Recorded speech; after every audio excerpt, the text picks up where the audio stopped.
Hello बच्चों, class 8 chapter number 3 जो chapter है वह सिंथेटिक फाइबर एंड प्लास्टिक। तो इस चैप्टर से रिलेटेड हमने एक वीडियो पहले भी बनाया था। तो उस वीडियो में हमने जो है क्वेश्चन नंबर 7 तक हमने देख लिया था, समझ लिया था। और ये वॉल्यूम 2 मैंने इसका बनाया है आज। तो ये वॉल्यूम 2 है, इसमें क्वेश्चन नंबर 7 से आज हम आगे देखने वाले हैं क्वेश्चन नंबर 8। तो आइए देखते हैं कि इस चैप्टर में कौन कौन सी एक्सरसाइज, इस चैप्टर के एक्सरसाइज में कौन कौन से प्रश्न दिए हुए हैं। तो क्वेश्चन नंबर 8 है, categories the materials of the following product into can be recycled and can not be recycled. तो कैटेगरीज श्रेणियों में बांटना है। द मटेरियल्स मीन सामग्री ऑफ द फॉलोइंग प्रोडक्ट, जो ये नीचे प्रोडक्ट दिए हुए हैं इनको बांटना है। कैन बी रिसाइकिल्ड कि जो जिनका पुनर्चक्रीकरण हो सकता है या जिनको दोबारा से हम बना सकते हैं। कुछ मटेरियल या सामग्री ऐसी होती है जिनको हम दोबारा से बना सकते हैं। कैन बी रिसाइकिल्ड उनको बोलते हैं हम पुनर्चक्रीकरण उनका कर सकते हैं, या हम यूँ कह सकते हैं कि उसको हम रीडुप्लिकेट कर सकते हैं, दोबारा से उसकी कॉपी कर सकते हैं या किसी दूसरे मटेरियल में उसको चेंज कर सकते हैं। And can not be recycled, और can not be recycled means जो एक बार बन गया उसके बाद वो दोबारा रिसाइकिल नहीं होगा। इसका मतलब है कि वो यूज़लेस हो जाएगा, वह किसी काम का नहीं रहेगा। तो कुछ यहाँ पे दिए हुए हैं, इनको हमने दो कैटेगरी में बांटना है। एक जिनका पुनर्चक्रीकरण यानी कि जो रिसाइकलेबल है, और दूसरा जो नॉन रिसाइकलेबल है। तो जैसे यहाँ पे टेलीफोन इंस्ट्रूमेंट दिया हुआ है, प्लास्टिक टॉयज़ हो गया, कुकर हैंडल हो गए, carry bags, ball point pens, plastic bowls, plastic covering on electric wire, plastic chair, electrical switches. तो ये मटेरियल्स हैं। तो आइए देखते हैं, इनको हमने दो कैटेगरी में जो है कैटेगरीज किया हुआ है, बांटा हुआ है, श्रेणी बनाई हुई है। एक कॉलम में हमने लिखा है कैन बी रिसाइकिल्ड और दूसरे कॉलम में कैन नॉट बी रिसाइकिल्ड। ठीक है। तो जो रिसाइकिल होते हैं वो मैंने पहले भी बताया, पहले जो वीडियो बनाया था उसमें बताया था कि जो रिसाइकिल कौन होते हैं, जो थर्मोप्लास्टिक होते हैं। और जो रिसाइकिल नहीं होते हैं, जो यूज़लेस हो जाते हैं, वो थर्मोसेटिंग प्लास्टिक होते हैं। तो ज़्यादातर बिजली से रिलेटेड जितनी भी चीज़ें होंगी और जो ब्लैकिश कलर के होंगे और बिजली से रिलेटेड होंगे, बहुत हार्ड होंगे, वो एक तरीके से थर्मोसेटिंग प्लास्टिक होता है और दोबारा यूज़ उसका नहीं होता है। जैसे यहाँ पे थर्मोसेटिंग प्लास्टिक में यहाँ पे देख सकते हो आप, जैसे कुकर हैंडल हो गया, जो कुकर का हैंडल होता है, आपने देखा होगा किचन में, कुकर ही नहीं जितने भी खाना बनाने के जितने भी बर्तन होते हैं उनके जो हैंडल होते हैं वो थर्मोसेटिंग प्लास्टिक के बने होते हैं। टेलीफोन के जो इंस्ट्रूमेंट होते हैं वो भी थर्मोसेटिंग प्लास्टिक के होते हैं। और इलेक्ट्रिकल स्विचेस, इलेक्ट्रिकल के जितने भी स्विच होते हैं थर्मोसेटिंग प्लास्टिक होते हैं। तो ये प्लास्टिक ऐसा होता है कि एक बार इनसे ये चीज़ें बन जाती हैं, फिर दोबारा इनको रिमोल्ड नहीं कर सकते हैं या दोबारा इन्हें किसी सांचे में हम नहीं डाल सकते हैं। और गर्म करने के बाद ये फिर मुलायम नहीं होते, सॉफ्ट नहीं होते, तो इन्हें हम किसी और सांचे में परिवर्तित नहीं कर सकते और रीडुप्लिकेट इनका नहीं कर सकते हम। इट मीन्स कि यूज़लेस हो गए हैं। तो ये थर्मोसेटिंग प्लास्टिक होता है, तो एक बार यूज़ होता है, उसके बाद हम इसको दोबारा यूज़ नहीं कर सकते हैं। और कैन बी रिसाइकिल्ड, तो ये रिसाइकिल्ड कौन से, जैसे प्लास्टिक टॉयज़ हो गया, बॉल पॉइंट पेन्स हो गए, carry bag, plastic bowl means कटोरा, plastic covering on electric wire, जो बिजली की तार होती है उसके बाहर जो कवरिंग होती है प्लास्टिक की, वो भी जो है रिसाइकिल्ड होती है। यानी कि हम ये जो प्लास्टिक होता है, इस प्लास्टिक को हम जो है बाज़ार में बेच करके, जो इसके ख़रीदार होते हैं उनको बेच करके दोबारा से जो है कंपनी या जो ऑथोराइज जो कंपनी होगी वो इनसे दोबारा से दूसरे प्रोडक्ट का निर्माण करती है जिनका यूज़ जो है हम कर सकते हैं। तो क्वेश्चन नंबर 9 देखते हैं। क्वेश्चन नंबर 9 क्या है, राना किसी व्यक्ति का नाम है, want two by shirt for summer.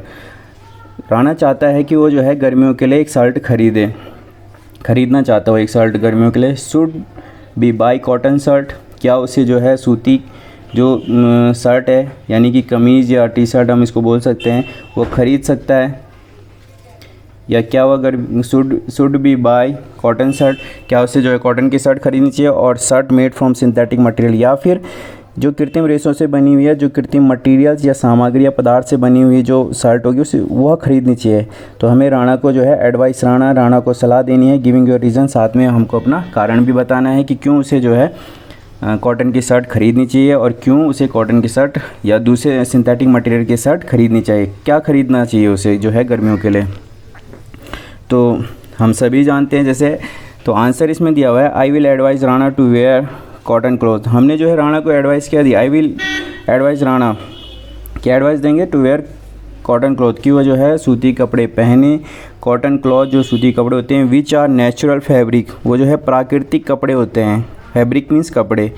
Are good absorber of water, absorber means कि सोखने वाले, पानी को अच्छे से सोखने वाले। पानी means so cotton cloth soak sweet of the body. पानी मीन्स जो हमारे शरीर से जो है पसीना बाहर निकल रहा है, उस पसीने को अच्छे से सोख लेते हैं। Which evaporates helping us to remain cool during summer, जो है बाद में वेपोराइज हो जाता है, वाष्पीकरण जिसका होता है। Helping us to remain cool, जो हमको ठंडक गर्मियों में जो है, हमें गर्मियों के मौसम के दौरान जो है हमारे शरीर को जो है, बॉडी को जो है ठंडक प्रदान करता है या ठंडा रखता है। तो हमको राणा को क्या एडवाइस देनी चाहिए कि वो जो है सूती कपड़े ख़रीदे, सूती कमीज़ ख़रीदे, सूती कपड़े पहने, क्योंकि वो हमारे शरीर के जो पसीना है उस पसीने को अच्छे से सोख लेगा, जिसके कारण गर्मियों में हमारा शरीर क्या रहेगा, ठंडा रहेगा। तो इस आंसर को आप नोट कर लोगे। नेक्स्ट चलते हैं क्वेश्चन नंबर 10। तो क्वेश्चन नंबर 10 क्या दिया हुआ है, गिव एग्जाम्पल्स, हमको उदाहरण देने हैं to show that plastic are non corrosive in nature, कि प्लास्टिक किस नेचर का है। नॉन कोरोसिव का मतलब होता है, नॉन कोरोसिव का ये समझ सकते हो कि प्लास्टिक ख़राब नहीं होता है। नॉन कोरोसिव मतलब प्लास्टिक ख़राब नहीं होता है, यह नष्ट नहीं होता है, या इस पर जंग नहीं लगता है, या यह क्षयकारी नहीं होता है, मतलब यह क्षयकारी नहीं होता है। कुल मिला के हम समझ सकते हैं नॉन कोरोसिव मतलब यह नष्ट नहीं होता है, या किसी भी चीज़ के साथ रिएक्शन नहीं करता। नॉन कोरोसिव के हम बहुत सारे मीनिंग्स निकाल सकते हैं, ठीक है। तो give example to show that plastic are non corrosive in nature, कि प्लास्टिक किस नेचर का होता है, नॉन कोरोसिव होता है, कि यह जो है नष्ट नहीं होता है, ये मान के आप चलो, या फिर यह इस पर जंग नहीं लगता, या किसी चीज़ के साथ यह अभिक्रिया नहीं करता है। तो आंसर है इसका the plastic are non corrosive, plastic non corrosive इसलिए होता है दैट इज़ कि दे डू नॉट रिएक्ट, कि यह किसी के साथ अभिक्रिया नहीं करता, और do not have chemical reaction, और do not have chemical reaction with the material contained in it, यानी कि जो प्लास्टिक में जो भी मटेरियल सामग्री हम इसमें रखेंगे, उस सामग्री के साथ जो है प्लास्टिक किसी भी प्रकार की रासायनिक अभिक्रिया नहीं करता है, ठीक है। तो रासायनिक अभिक्रिया नहीं करता है मीन्स यह नॉन कोरोसिव होता है, ये किसी भी चीज़ के साथ अभिक्रिया नहीं करता है, ये जो है एक तरह से अलग थलग रहता है। दैट इज़ वाई, इसीलिए जो है मैनी कंटेनर लाइक बकेट, जो बाल्टी होती है, mug, water bottles, food container, जितने भी खाद्य पदार्थ के जो बर्तन होते हैं, are made up of plastic, इसीलिए प्लास्टिक के बनाए जाते हैं। क्यों? क्योंकि किसी भी चीज़ के साथ जो चीज़ इसमें रखी जाती है, जो चीज़ इसमें रखी जाएगी, जितनी भी खाद्य सामग्री हो या कोई और अन्य चीज़ हो, उन चीज़ों के साथ जो है प्लास्टिक जो है अभिक्रिया नहीं करता है। तो यह नॉन कोरोसिव इन नेचर होता है, मीन्स ना तो यह नष्ट होता है, ना किसी चीज़ के साथ अभिक्रिया करता है। तो हम इसे इस तरह से समझ सकते हैं। तो क्वेश्चन नंबर 11 में चलते हैं। क्वेश्चन नंबर 11 क्या है, should the handle and bristle of toothbrush B made of the same material, should be होना चाहिए द हैंडल और साथ में क्या दिया हुआ है, साथ में जो है ब्रिसल, ब्रिसल में टी साइलेंट है। ब्रिसल का मतलब जो टूथब्रश होता है उसमें जो बाल होते हैं, हार्ड जो बाल होते हैं, कठोर बाल जो होते हैं, ठीक है। कठोर मीन्स ज़्यादा कठोर भी नहीं, जो उसके ब्रश करने, जो दांत साफ करने के काम आते हैं, यहाँ उनकी बात हो रही है, ठीक है। तो should the handle and bristle of a tooth brush B made of the same material, क्या वो जो है एक ही मटेरियल के होने चाहिए। तो आंसर है the handle and bristle of a tooth brush, यानी कि जो हैंडल है पकड़ने का, एंड ब्रिसल जो इसका जो बाल हैं, ऑफ अ टूथ ब्रश, जो टूथ ब्रश है, should not be made of same material, एक ही मटेरियल की नहीं होनी चाहिए। As the handle of the toothbrush should be hard, handle क्या होना चाहिए, हार्ड होना चाहिए, एंड स्ट्रॉन्ग, मजबूत होना चाहिए, हार्ड एंड स्ट्रॉन्ग होना चाहिए। While the bristle should be soft and flexible, और जो उसके बाल होते हैं वह कैसे होने चाहिए, सॉफ्ट एंड फ्लेक्सिबल होने चाहिए। नेक्स्ट चलते हैं हम क्वेश्चन नंबर 12। अवॉइड का मीन्स होता है किसी चीज़ से बचना या किसी चीज़ को ना करना, उसको हम अवॉइड करते हैं। Avoid plastic as for as possible, जहाँ तक संभव हो प्लास्टिक से हमें बचना चाहिए। Avoid plastic as for as possible, जहाँ तक संभव हो प्लास्टिक से बचो या बचना है। कमेंट ऑन दिस एडवाइस, तो हमको जो है यह सलाह, इस पर हमको कमेंट करने हैं। तो सलाह कौन सी है, avoid plastics as far as possible, कि प्लास्टिक से जहाँ तक संभव वहाँ तक बचो।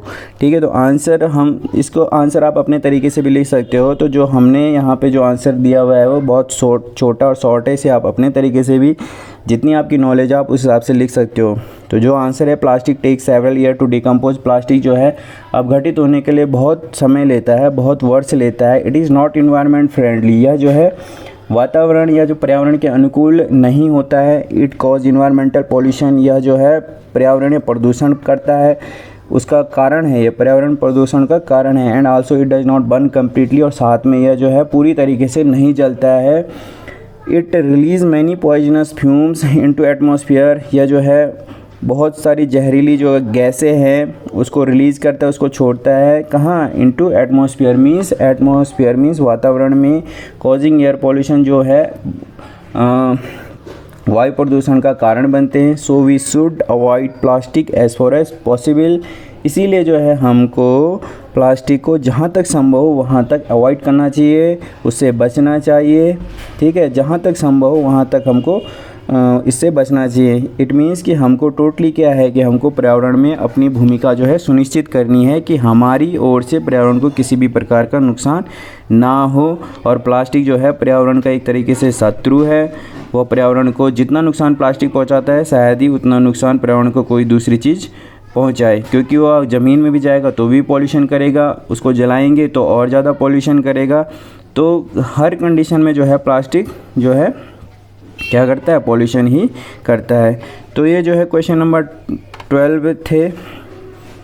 नेक्स्ट जो क्वेश्चन है क्वेश्चन नंबर 13, वह है match the term column A correctly with the phrase given in the column B. तो यहाँ पे कॉलम ए और कॉलम बी में दो चीज़ें दी हुई हैं, हमको इनको जो है मैच करना है। कॉलम ए में दिया हुआ है पॉलिएस्टर, टेफ्लॉन, रेयन और नायलॉन, और इधर बी में दिए हुए हैं prepared by using wood pulp, use for making parachute and stocking, use to make non stick cookware, fabric do not wrinkle easily. तो इसमें सबसे पहले हम देख लेते हैं, जैसे नायलॉन है तो नायलॉन से मजबूत रस्सियाँ बनती है, पैरासूट की मजबूत रस्सियाँ बनती है, तो हमको पैरासूट वाले के साथ जो है नायलॉन को मैच करना है। जो आपको सबसे पहले आता है आप उसको सबसे पहले मैच करिए। जैसे रेयन है तो रेयन में मैंने फर्स्ट वाली वीडियो में बताया था कि रेयन जो है वह सेलुलोज से बनता है, और इसको हम आर्टिफिशियल सिल्क भी कहते हैं, कृत्रिम रेशम भी इसको बोलते हैं, और सेलुलोज से यह बनता है। मेन जो इसका जो रॉ मटेरियल है वो सेलुलोज है, सेलुलोज से ही रेयन बनता है। और जो सेलुलोज होता है वो हमको वुड यानी कि लकड़ी से मिलता है। तो यहाँ पे वुड के रेयन के साथ जो है फर्स्ट वाला जो रो है वो मैच कर रही है, prepared by using wood pulp. और जो टेफ्लॉन है तो टेफ्लॉन का जो यूज होता है नॉन स्टिकी, जो जितने भी कुकवेयर होते हैं, खाना बनाने के जितने भी बर्तन होते हैं वो आजकल वो टेफ्लॉन के बन रहे हैं, ताकि उसमें जो है हम खाना बनाते हैं तो वो खाना जो है उसमें चिपकता नहीं है। तो नॉन स्टिकी जितने भी कुकवेयर होते हैं उनको बनाने के लिए टेफ्लॉन का यूज़ किया जाता है। तो इस चीज़ को आप ध्यान में रखेंगे। तो ये मैच करता है हमारे थर्ड वाले के साथ, use to make non stick cookware. और जो पॉलिएस्टर है तो पॉलिएस्टर तो सबसे लास्ट में बच गया। तो पॉलिएस्टर क्या है, fabric do not wrinkle easily, मतलब रिंकल नहीं पड़ते कपड़ों में, मतलब कपड़े जो है कपड़ों में रिंकल नहीं पड़ते हैं। तो पॉलिएस्टर के जो कपड़े होते हैं उन पे रिंकल नहीं पड़ते, यानी कि उनमें प्रेस करने की ज़रूरत नहीं पड़ती है। तो पॉलिएस्टर वाला जो है हमारा फोर्थ से मैच कर जाएगा। तो ये क्वेश्चन नंबर 13 तक थे। तो ये चैप्टर यहीं पे जो है समाप्त होता है। तो उम्मीद करता हूँ कि जो है आप इन क्वेश्चन को बहुत अच्छी तरीके से समझ लोगे और बार बार इनको देखोगे। Thank you.